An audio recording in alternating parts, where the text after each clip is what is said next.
इस कार्यक्रम के पुण्यार्जक हैं Bhamashah Shriman Saubhagyamal ji Kataria, Shri Rajendra ji Kataria, Shrimati Neelam Devi, Rohan, Amita, Raunak, Manas Kataria, Ahmedabad. Insurance Brokers Private Limited, Kataria Insurance Brokers Private Limited. बीमा से संबंधित सभी प्रकार की सेवाओं के लिए संपर्क करें। Toll free number 1800-270-9080, 7069103000। Mail ID support@policyleader.co.in, enquiry@kataria.co.in, online@policyleader.co.in। हे चेतनात्मन, एकमात्र अगर सुखी होने का उपाय है तो वह है ज्ञानाभ्यास। जितना जितना ज्ञानाभ्यास करोगे उतना उतना ही सुख की ओर कदम बढ़ाते जाओगे, और जितना जितना ही भ्रम में पड़ते चले जाओगे, मिथ्या मान्यता बनाते चले जाओगे, उतना उतना ही दुख में गहराई में चले जाओगे। आचार्य देव ने यहाँ पर कहा था 8वें नंबर की गाथा में बहुत अच्छी बात, मिथ्यात्वैरागमय भाव विभाव सारे, यो जान ज्ञान इनको जड़ से निकारे, हो प्रत्यख्यान फलतः निज ज्ञान प्यारा, मेरा उसे नमन हो शतकोटि वारा। बहुत अच्छी बात कही थी। ज्ञान ही प्रत्याख्यान है। हे आत्मन, अज्ञान के अंधेरों में भटकते भटकते अनंत काल बीत गया है। अब अपने ज्ञान से अपनी चेतन आत्मा को संवारो।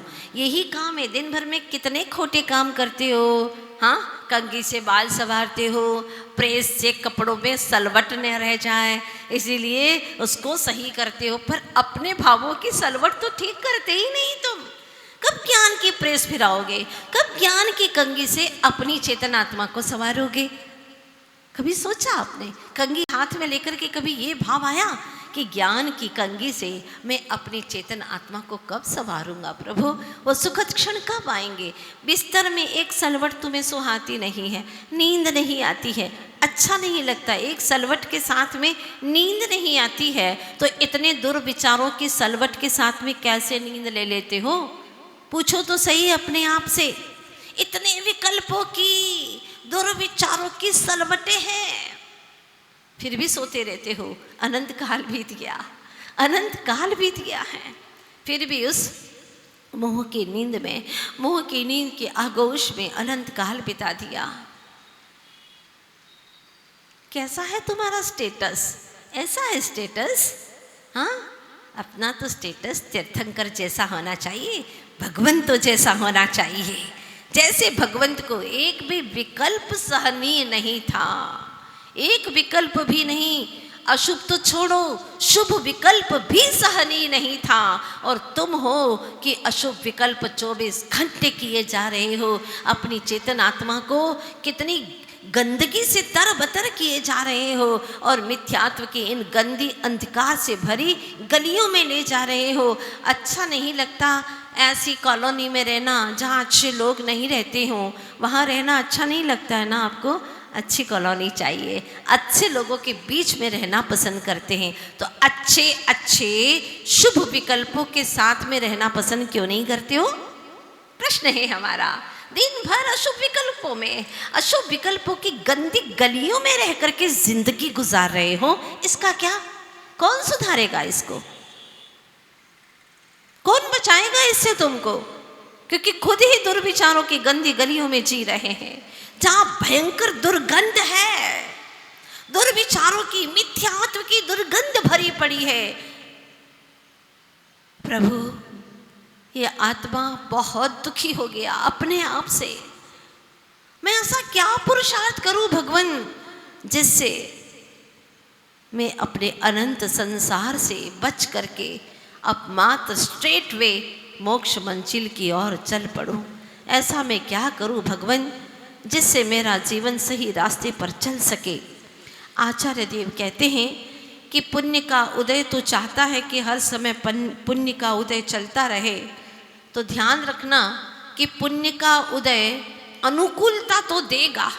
ध्यान से सुनो, पुण्य का उदय अनुकूलता तो देगा, लेकिन अनाकुलता नहीं देगा।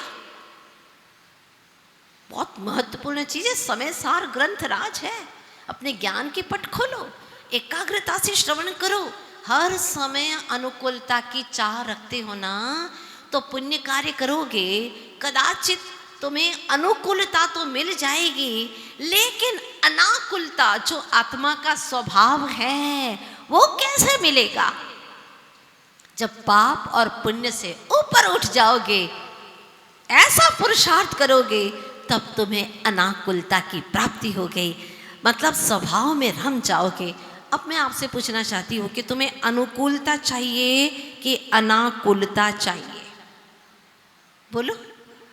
अनाकुलता। चॉइस तो बेस्ट है आपकी, हाँ कहना पड़ेगा, चॉइस बहुत अच्छी है। अनाकुलता चाहिए, लेकिन दिन भर में काम क्या करते हो? बोलो। आकुलता के।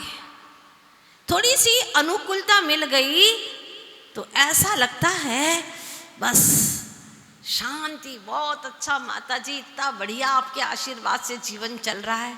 क्यों? क्योंकि अनुकूलता अनुकूलता अनुकूलता लग रही है। ऐसा लग रहा है 5 उंगली घी में है, पर सिर कहाँ है? कढ़ाई में है। ये भी तो देखो आप, मतलब विचार कहाँ जा रहे हैं आपके, ये सोचो। दुर्विचारों से घिरा जीवन, उसका फल तो भोगना ही पड़ेगा।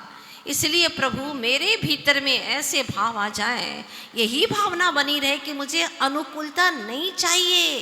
देखो साधु संत, बड़े बड़े तपस्वी, सम्राट पुत्र, बड़े बड़े सम्राट, राजे महाराजे, सारे संसार के सुख छोड़ करके, सब अनुकूलता थी उनके घर पे। पानी की जरा सी प्यास कहना भी न पड़े, और नौकर ग्लास लेकर के, वो भी कौन सा जल? ठंडा जल, सुगंधित जल, रंग से भरा जल, ऐसे ऐसे शीतल पे ला करके खड़े हो जाते थे। सेठ जी स्वीकारिए, इतना सुख जिनके जीवन में किंचित भी पंचेंद्रियों और मन का कहीं दुख नहीं था। 5 इंद्रियों और मन के विषय चारों तरफ भरे पड़े थे। इतनी अनुकूलता, इतनी अनुकूलता, फिर भी ये अनुकूलता उन्हें जची नहीं, ये अनुकूलता उन्हें रास नहीं आई, और सारे भवन के सुख को छोड़ करके वन की ओर चल दिए एकाकी। आखिर क्यों? क्या मिला उन्हें? अज्ञानी सोचता है क्या मिला उन्हें? जंगलों में जाकर के क्या मिला? खाने को दाना तक नहीं, पहनने को शरीर पर एक कपड़ा तक नहीं, और फिर भी आनंद ही आनंद और आनंद। पहले तो सुख था, इंद्रिय सुख था, लेकिन अब आत्मानंद में जी रहे हैं, अब निजानंद में जी रहे हैं। आखिर वो कौन सा ठौर है, कौन सा ठिकाना है जहाँ जाकर के इस जीव को अपने ऐसा सुख मिलता है, ऐसा परम सुख, उत्तम सुख मिलता है जिसको आत्मीय सुख कहते हैं। वह सुख चाहिए जो इंद्रिय सुख से परे है। इंद्रिय सुख में आकुलता है, व्याकुलता है। भले ही अज्ञानी को अनुकूलता लगे, पर उससे भव का कूल मिलने वाला नहीं है। भव का कूल नहीं मिलता, भव का कूल मिलता है अनाकुलता में, जब आत्मा अपने स्वभाव में रमता है। एक परमाणु मात्र के प्रति राग नहीं। आहा, क्या पवित्र दशा वो निजानंद की, चिन्मय चैतन्य दशा। अपने आप में लीन, अपना उपयोग स्वयं में लीन कर दिया। प्रभु बस वो क्षण चाहिए मुझे, वो क्षण चाहिए कि मेरा उपयोग मुझ में रम जाए।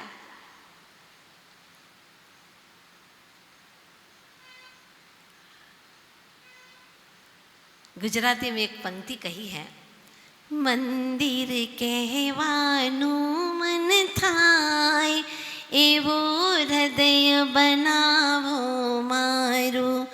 मंदिर कहवानु मन थाय, एवो हृदय बनावो मारू।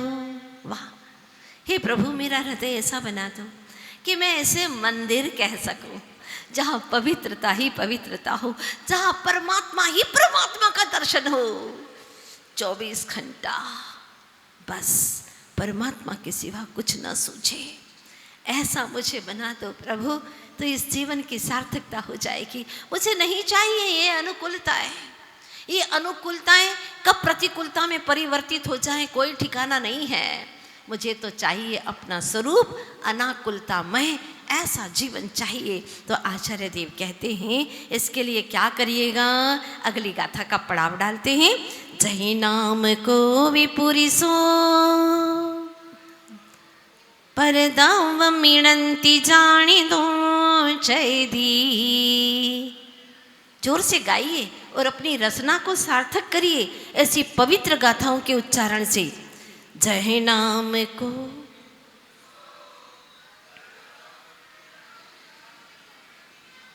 तसवे पर भावे ना दूण विमुंच दे नाणी। जय नाम को विपुरी सो परदाव मिणंती जाने दो चैदी। तसवे पर भावे ना दूण विमुंच देना। जय नाम कोई पुरुष हो, जैसे कोई पुरुष परद्रव्यम मिणंती, इणंती यह पर द्रव्य है ऐसा जानते ही चैदी उसको छोड़ देता है। ये नहीं नहीं मेरा नहीं है, ये पुस्तक मेरी नहीं, ये बैग मेरा नहीं है, ये वस्त्र मेरा नहीं है, किसी दूसरे का मेरे हाथ में आ गया है। ये जानते ही जिस वक्त जाना कि मेरा नहीं है उसी वक्त दृष्टि में छूट जाता है। जो मेरा नहीं उसे रखने का कोई मतलब ही नहीं, उसको दृष्टि से छोड़ देते हैं। जैसे ही ज्ञान हुआ पच्चखाण हो गया। परद्रव्य, ये परद्रव्य ऐसा जानते ही छोड़ देता है। उसी प्रकार से यहाँ समय सार ग्रंथ राज में पर द्रव्य तो पर है ही, ध्यान देना, लेकिन पर भाव पर है, ये बात यहाँ पर कह रहे हैं। यहाँ ये नहीं समझा रहे समय सार ग्रंथ राज है, यहाँ पहली दूसरी कक्षा नहीं चल रही है। यहाँ ये नहीं समझा रहे कि घर तेरा नहीं है, ये परिवार तेरा नहीं है, रिश्ते नाते तेरे नहीं है, ये बात तो समझा ही नहीं रहे आचार्य। आचार्य क्या कह रहे हैं, जो पर भाव हैं, कर्माधीन हैं, कर्म उदय से हो रहे हैं, वो पर सापेक्ष भाव, कर्माधीन भाव भी तेरे नहीं हैं। जो निजाधीन है ऐसा सहज स्वभाव ही तेरा है। जो राग भाव, द्वेष भाव, क्रोध, मान, माया, लोभ, अभी पर्युषण में सुना ना आप लोगों ने, हिंसा, झूठ, चोरी, कुशील, परिग्रह, इच्छाएं, ये सारे सारे पर भाव हैं, वह तेरे नहीं हैं, वो मेरे नहीं हैं। ये जान करके ज्ञानी उसे छोड़ देता है। ज्ञानी व्यर्थ में समय बर्बाद नहीं करता, बिल्कुल समय बर्बाद नहीं करता। जैसे एक छोटा सा उदाहरण और फिर हम विराम लेंगे। जैसे एक व्यक्ति के दो बेटे हैं, एक जुआरी है, शराबी है, और दूसरा धर्मात्मा है, अच्छा व्यापारी है, कुशल व्यापारी है, व्यवहारी है।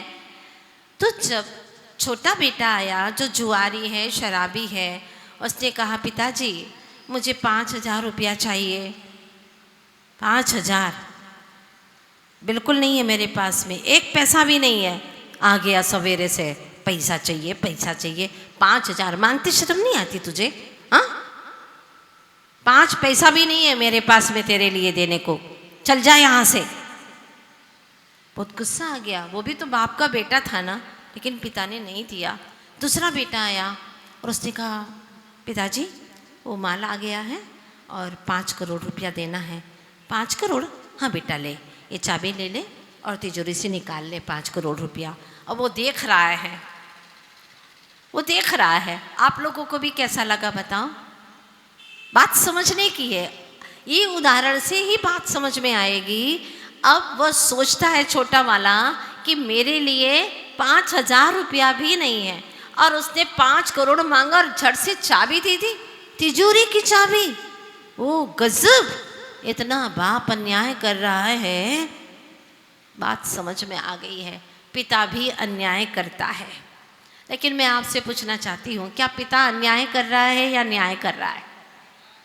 बिल्कुल न्याय कर रहा है, क्योंकि उसे मालूम है कि मैं 5,000 दूंगा या जुए में सट्टे में बर्बाद कर देगा। बचा कुचा है तो वो शराब पी करके बर्बाद कर लेगा, अपना शरीर बर्बाद करेगा, धर्म नष्ट करेगा, पैसा बर्बाद करेगा और घर का नाम, वंश का नाम डुबा देगा। इसलिए पिता ने कह दिया एक भी पैसा नहीं है। बस ऐसा ही ज्ञानी होता है, व्यर्थ के काम के लिए एक पैसा बर्बाद नहीं करना। अगर आप ज्ञानी हैं और ज्ञानी होना चाहते हैं, ज्ञानी कहलाना चाहते हैं, तो अपने उपयोग को व्यर्थ में भ्रमाना मत, दुर्विचारों में मत ले जाना, अशुभ में उपयोग को मत ले जाना। बस इतनी शुद्धि बनाए रखना, इतना पुरुषार्थ जारी रखना, तुम्हारा कल्याण हो जाएगा।